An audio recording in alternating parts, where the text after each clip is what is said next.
malaking flower na ganyan. Tapos ito yung first. Nagbigay na siya ng, ano guys, nagbigay na siya ng, saka. Yung original.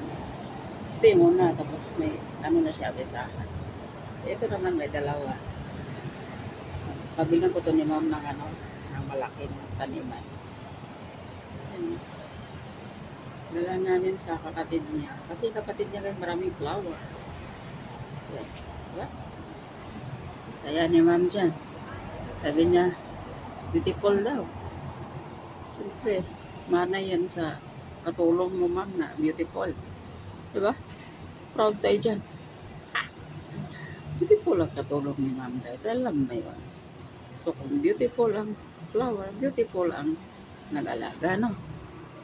Di ba?